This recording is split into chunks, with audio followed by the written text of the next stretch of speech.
Bergo warna putih, sepatu kaos kaki warna putih. Supaya dia besok berdakwah di sana.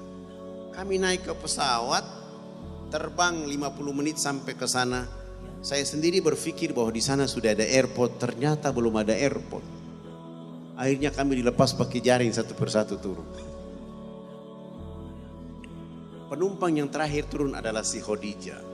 Begitu dia turun perjalanan di tengah jalan, angin dari bangin-bangin pesawat itu kena jadi melambai-lambai. Orang dari bawah kampung belum pernah melihat orang berpakaian seperti itu. Akhirnya mereka berteriak, "Malaikat datang di kampung!"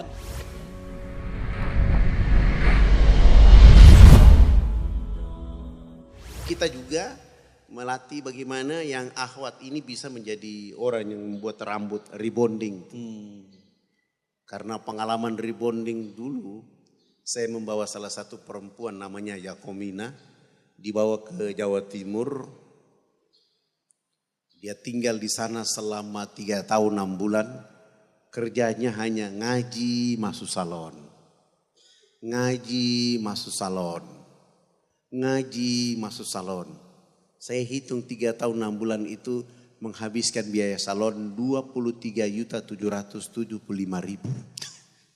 Rambut keribu itu kami rebonding kasih lurus. Badan yang tadi ada lemak-lemak itu ada dilulur jadi hitam manis. Begitu dia pakai gamis dan jilbab bergo, Ustadz Firman mengatakan, "Ustadz, orang Irian itu kalau dipoles mirip-mirip orang Yaman ya." Saya bilang, ya kalau antum mau menikah ya silakan lapor.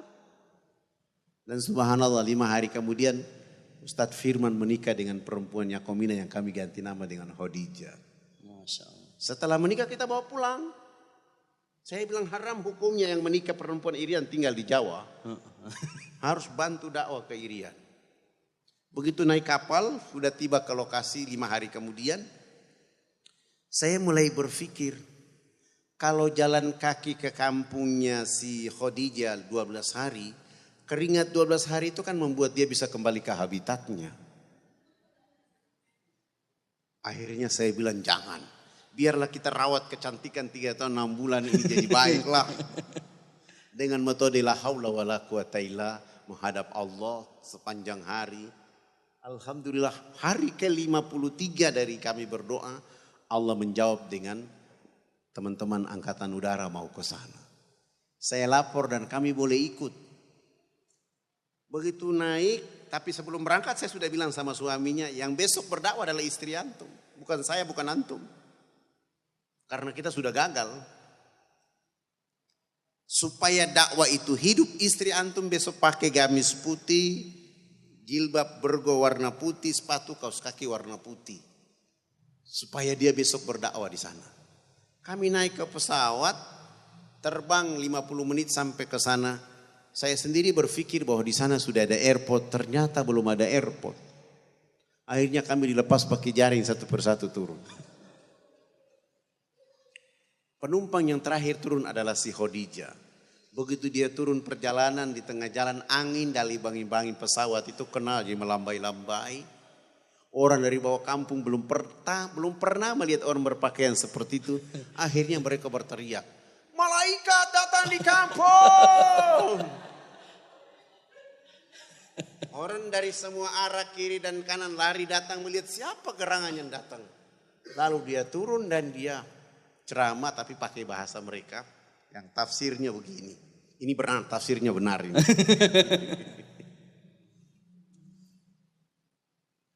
3 tahun 6 bulan saya telah pergi meninggalkan kampung.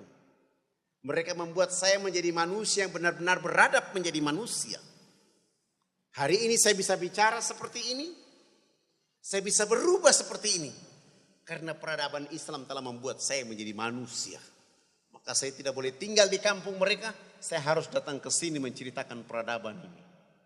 Begitu dia ceramah, ada satu perempuan mengatakan, "Hai Yakomina, kami bersedia masuk Islam hari ini. Tetapi kami juga cantik seperti kau." Suaminya mulai bilang, "Ustadz, niat begini kira-kira di tengah hutan ini salon mana yang mau datang?" Saya bilang urusan salon urusan saya, bukan urusan antum. Yang penting mereka sudah ada niat. Lalu saya ke Makassar, jalan kaki ke kota, ke Makassar, silaturahmi seperti begini, dari beberapa masjid dapat uang 35 juta, 15 juta saya mulai pergi pakai untuk belanja beras, alat kencur, beras kencur, alat rebonding, bibir merah, bedak, apa semua saya beli.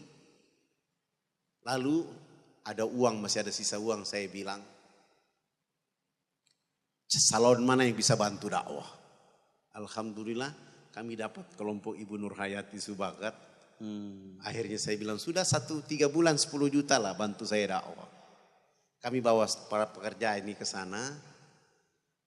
Tidak langsung dakwah. Kami buat rumah-rumah kecil dulu. Rumah yang pertama isinya cermin, yang kedua isinya tanah liat, yang ketiga air, sabun, sampo, odol sikat gigi, keempat pekerja salon, kelima pekerja salon, keenam, ketujuh, kedelapan pekerja salon, kesembilan ruang pas, ruang ganti, ke-10 cermin. Nah, ibu-ibu ini kan belum pernah melihat wajah. Namanya orang di kampung, belum pernah melihat wajahnya di cermin. Kami pagi-pagi itu buat antrean panjang, saya mulai panggil ibu yang pertama, dia masuk. Begitu dia buka horden, dia lihat wajah cermin, dia lari keluar ketakutan dan dia berteriak. Di dalam ada setan. Hah? Pagi-pagi begini ada setan. Saya bilang coba ibu sini ibu. Ibu tolong bilang ciri-ciri setan bagaimana. Saya buka kain ini, dia lihat saya dari dalam. Oh itu wajah ibu bukan setan. Kalau ibu tidak percaya silakan di sini.